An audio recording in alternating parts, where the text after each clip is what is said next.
बड़ी दावत है। हुजूर अकरम सल्लल्लाहु अलैहि वसल्लम अपने तकलीफ पहुंचाने वालों का भी इकराम किया करते थे। हम इसी तरह लोगों का खूब इकराम करेंगे।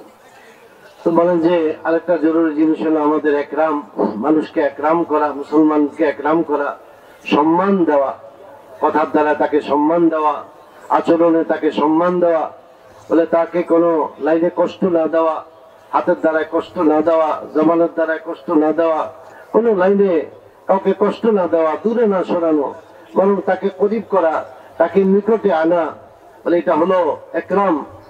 একরামের দ্বারায় মানুষ এটাকে কবুল করবে। বলেন যে হযরত মাওলানা ইউসুফ সাহেব রাহমাতুল্লাহ আলাইহি বলতেন যে কোন মুসলমানের ব্যাপারে তোমার দিলের মধ্যে যদি হাকারত থাকে, অর্থাৎ কোন মুসলমানকে তুমি যদি তুচ্ছ নজরে দেখো, তাকে ছোট মনে করো, তো আল্লাহ তাআলা এই কাজ তোমার দ্বারাই নিবেন না, নবুয়ত ওয়ালা কাজ তোমার দ্বারাই নিবেন না। এই জন্য একরাম এটা আমাদের কাজের মধ্যে একটা বড় অংশ, যে আমরা মানুষকে সম্মান করব, একরাম করব, একরামের সাথে আমরা সবাইকে জুড়বো। फिर मेरे मोहतरम दोस्तों, ये बड़े मुबारक महीने हैं जिसमें आप अल्लाह के रास्ते में जा रहे हैं। ये शाबान का महीना, रमजान का महीना, शव्वाल का महीना, ये क़ादा और ज़िलहिज, हज़रत जी मौलाना यूसुफ साहब रहमतुल्लाह अलैहि फरमाया करते थे अल्लाह के रास्ते में 4 माह लगाने के ये सबसे ज्यादा उम्दा महीने हैं। रमजान, शव्वाल, ये क़ादा, ज़िलहिज। बस रमजान के महीने में हमें रोजों का खूब एहतमाम करना है। जो अपने लोगों को जा रहे हैं घर वापिस, वो भी खूब रोजों का एहतमाम करें। जो अल्लाह के रास्ते में चल रहे हैं, फिर रहे हैं, वो भी रोजों का खूब एहतमाम करें। और इसी के साथ साथ एहतिकाफ का खास तौर से हमारी मस्जिदों के अंदर एहतमाम होना चाहिए। हमारे बांग्लादेश की कोई मस्जिद ऐसी बाकी न रहे, हमारे बांग्लादेश की कोई मस्जिद ऐसी बाकी न रहे जिसके अंदर एहतिकाफ न हो रहा हो। ये एहतिकाफ आमाल दावत के साथ होगा। इसके अंदर गश्त नहीं होंगे, मुलाकातें नहीं होंगी, लेकिन जो लोग नमाज पढ़ने के वास्ते मस्जिद आ रहे हैं, उन्हें गश्तों के वास्ते भेजिए, उन्हें मुलाकातों के वास्ते भेजिए, ईमान के हल्के लगाइए, तालीम के हल्के लगाइए, आने वालों को खूब दीन सिखाइए, खूब जिक्र अस्कार के अंदर मशगूल रहिए। इस तरह हमें एहतिकाफ करना है और एहतिकाफ अपनी मस्जिदों को एहतिकाफ के जरिए आबाद करना है। फिर इसी के साथ साथ मेरे मोहतरम दोस्तों, अल्लाह के रास्ते में निकल कर भी, अपने मकाम पर रहकर भी अपने आप को लायानी कामों से, लायानी बातों से बचाना है। खास तौर से जमातें अल्लाह के रास्ते में निकल रही है, 2 वजह से लायानी मकबूल समझी जाती है। एक तो खुद अल्लाह के रास्ते में निकलकर बनफ्से नफीस लायानी वो बड़े बड़े खैर से महरूम कर देती है। एक सहाबी उहद के मैदान में शहीद हुए, उनकी वालदा उनके चेहरे से मिट्टी साफ कर रही थी और कह रही थी तुम्हें जन्नत मुबारक हो। अल्लाह के रसूल सल्लल्लाहु अलैहि वसल्लम ने इरशाद फरमाया आप तुमने इसे जन्नती होना कैसे कह दिया, क्या खबर इसने अल्लाह के रास्ते में निकलकर कोई लायानी बात की हो। फिर दूसरी चीज ये है कि हमारा कयाम मस्जिदों के अंदर रहता है, मस्जिदों में भी लायानी बातें नहीं करनी चाहिए। अल्लामा इब्ने हुमाम ने लिखा है कि बहुत सी बातें मस्जिद से बाहर जायज होती हैं, लेकिन अगर उन्हीं जायज बातों को मस्जिद के अंदर किया जाए तो वो जायज बातें नेकियां खा जाती हैं। इस जमाने में सबसे बड़ी लायानी मोबाइल बना हुआ है। इस वास्ते हत्ता इम्कान कोशिश करनी है इस बात की कि जमात में हमारे साथ हरगिज़ भी मोबाइल न जाए, अगर आ गया है तो इसे बंद कर रख दिया जाए। इस तरह की तमाम तर लायानी चीजों से अपने आप को बचाया जाए। इबादत में अपने आप को लगाओ, दावत में अपने आप को लगाओ, तालीम ताल्लुम में अपने आप को लगाओ, खिदमत में अपने आप को लगाओ। देखो मेरे मोहतरम दोस्तों, दूसरों से खिदमत लेनी नहीं है, दूसरों की खिदमत करनी है। सबसे पहली खिदमत अमीर साहब की खिदमत है, अमीर साहब की खूब इताअत करनी है। अमीर चाहे नया हो चाहे पुराना हो, हर हाल में अमीर की इताअत करते रहो, हर हाल में अमीर को बड़ा मान कर चलो। हदीस शरीफ के अंदर आता है जिसने अमीर की नाफरमानी की उसने मेरी नाफरमानी की, जिसने मेरी नाफरमानी की उसने अल्लाह की नाफरमानी की। ये मत देखिए कि अमीर छोटा है या बड़ा, हर हाल में अमीर की इताअत करनी है। फिर इसी के साथ साथ नंबर दूसरी चीज ये है कि हमें जिन मस्जिदों के अंदर कयाम करना है उन मस्जिदों में अपने आप को खिदमत के अंदर खूब लगाना है। देखो खिदमत ये बहुत बड़ी चीज है। ये मस्जिदें अल्लाह का घर है, कमेटी वालों का घर नहीं है। मस्जिद में पानी खत्म हो गया, आप पानी भर दो। मस्जिद के अंदर कोई सफाई की जरूरत है, सफाई कर दो। मस्जिद के अंदर इस्तिंजा खाना गंदे है, साफ कर दो।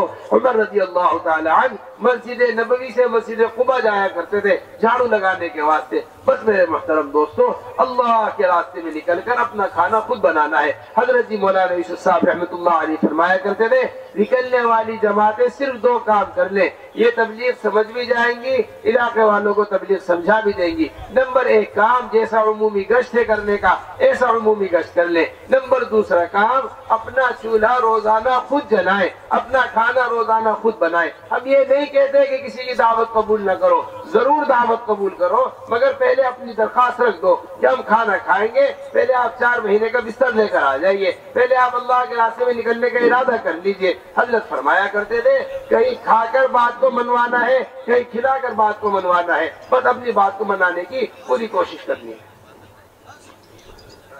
मोहतरम दोस्त बुजुर्ग বলেন যে আল্লাহর রাস্তায় আমরা মেহনত করব, আল্লাহর রাস্তায় আমরা মানুষকে খুব একরাম করব এবং মানুষকে আমরা আল্লাহর রাস্তায় এই যে পবিত্র মাসগুলো আমাদের সামনে আসতেছে এই মাসগুলোতে আমরা খুব মেহনত করব। বলে এই মাসগুলো বড় মুবারক মাস।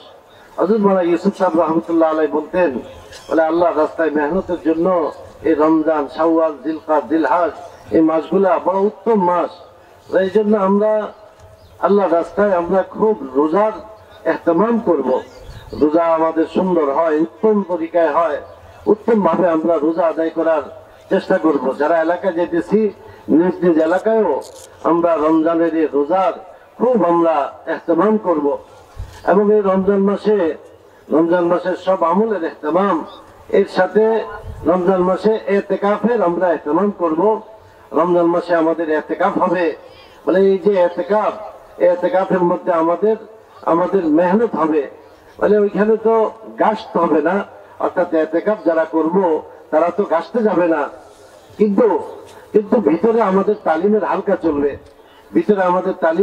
চলবে, ভিতরে শিখানো চলবে। আমরা যারা এতেকাফে বসবো খুব এহতেমাম হয়। তিনি বলেন যে আমাদের বাংলাদেশের প্রত্যেকটা মসজিদে যেন এতেকাফ হয়, আমাদের বাংলাদেশের কোন মসজিদ যেন বাকি না থাকে, প্রত্যেকটা মসজিদে যেন এতেকাফ হয়। আর এতেকাফ দাওয়াতের আমলের সাথে হয়, দাওয়াতের মেহনতের সাথে যেন এতেকাফ হয়। অর্থাৎ ভিতরে আমরা ওইরকম হালকা বানাবো, আমরা মেহনত করব, মানুষের জেহেন আমরা তৈরি করব, ওইখান থেকে মানুষ তৈরি হবে ইনশাআল্লাহ। এরপরে বলেন যে আমরা আল্লাহ রাস্তায় লায়ানি থেকে বেঁচে থাকবো। লায়ানি জিনিস, অর্থাৎ অনর্থক জিনিস, এটা মানুষের আমলকে নষ্ট করে।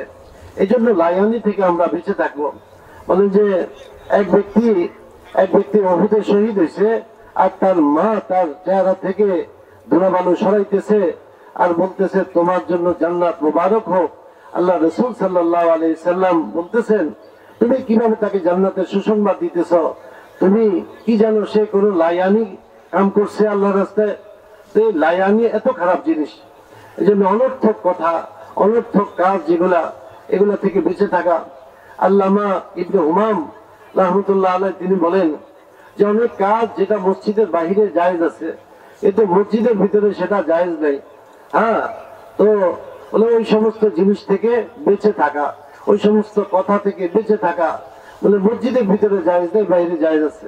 বলে আজকাল ওই যে মোবাইলে মানুষ কথা বলে, অনেক কথা যেগুলা বিলকুল ঠিক না। এই জন্য মোবাইলকে আমরা বন্ধ রাখবো। মসজিদে আমরা এগুলাকে